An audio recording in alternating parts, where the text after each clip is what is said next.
My name is Calvin Laton. I was saved on the Sunday after my oldest daughter turned 1 or 2 years old. I think it was 1 year old. I'm sure it was because my wife was holding her. Forgive me, Jessica, if I got it wrong. I can remember being a young man and driving like there was no tomorrow. And I look back on that now and think, thanks God, you were keeping me safe. I appreciate it highly. I could have brought myself to a very destructive end. I had a motorcycle wreck on May the 2nd, 2015. My wife and I had been to town that morning, and my sister called me on the way back, and my wife wanted to use the little Ranger pickup truck, so I said, that's cool, I'll take the motorcycle. So I did, and I went and got my sister's problem taken care of and stopped and see my mother for just a little bit before I left. And I can remember everything about that morning. The gravel was under the tires on my motorcycle, leaving Mom and Dad's driveway and accelerating on the highway, and I can't even remember turning in. I can remember going into the curve where I had the wreck, but I have no recollection of anything that happened. I woke up in the hospital, and my wife was the first one that I spoke to, that I realized that I spoke to.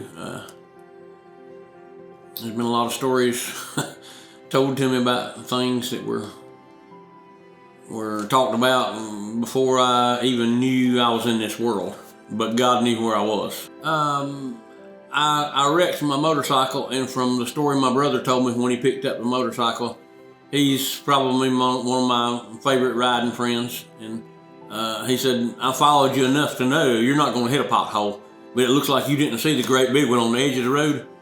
And he said, it looked like that pothole might have dumped you. I was given a helicopter ride to Charlotte. I had always wanted to ride in the chopper, and here I am riding to Charlotte in a chopper, and I'm knocked out, don't even know it. Like I said earlier, I can remember accelerating down the road. I can remember going into the curve where I had the wreck, or where my wife showed me I had the wreck, and I have no reason to doubt her.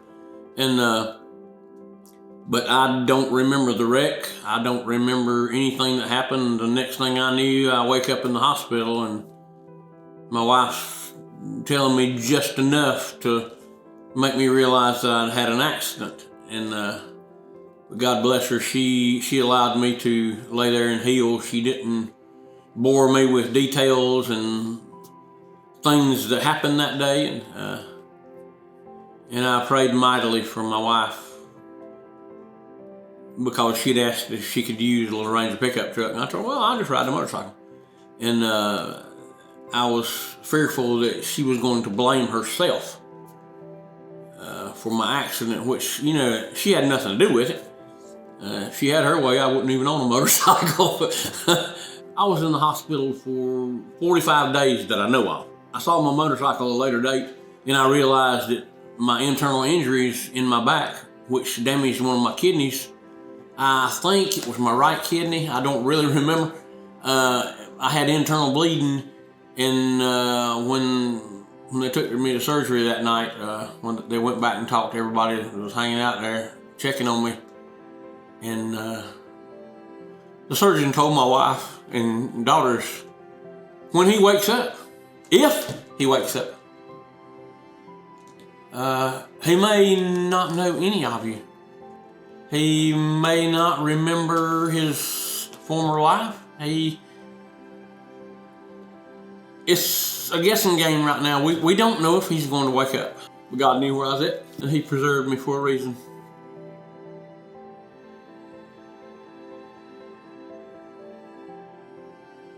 It probably took me a year and a half to get back to some feeling of normalcy. It was quite a challenge. I pity the people that have the same experience similar to what I have, and they don't have Christ to rely on. They don't have God backing them up. Attaboy, go. One of the things that I learned about God that was reaffirmed that I already knew, maybe had gotten a little complacent with it. God never leaves you. God never leaves you. I mean, that morning when I got up, God knew I was going to have a motorcycle accident that day. And He knew that He was going to preserve me to talk about it later. I sang with a gospel group called the Mount Zion Quartet. And I have a wonderful testimony that I can share. And all the people in the band were there with my wife and daughters. And they know the story and know that the surgeons said, yes, he wakes up. When I said that He'll never forsake you, I assumed we were broke. And through donations from many churches where me and the guys had sang, our church had the associational meeting the week before I had the motorcycle accident. And there was a lot of the pastors at the associational meeting visited me while I was in the hospital. And God will send people to your aid. I mean, a lot of people think this country's going the wrong way. But I can attest through my God that the people that know me, that's not the case. They're good, God-fearing people, and my wife was taking me to the hospital one day for some of my therapy, and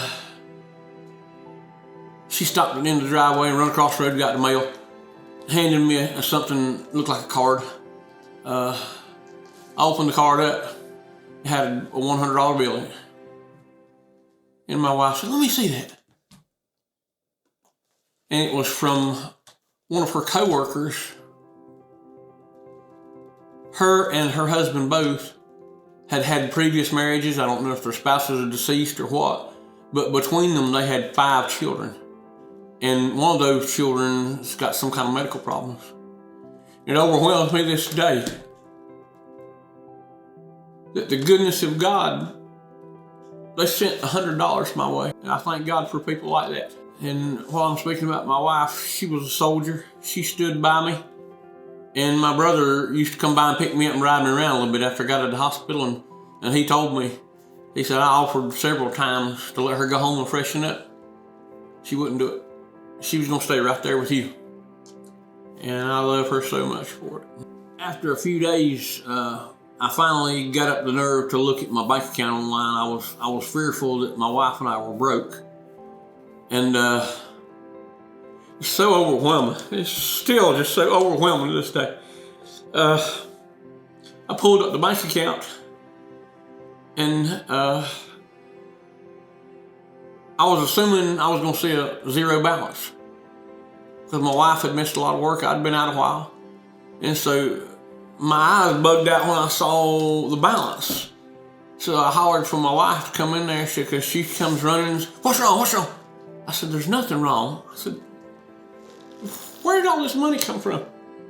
I mean, it wasn't $1 million, but it was enough to sustain us.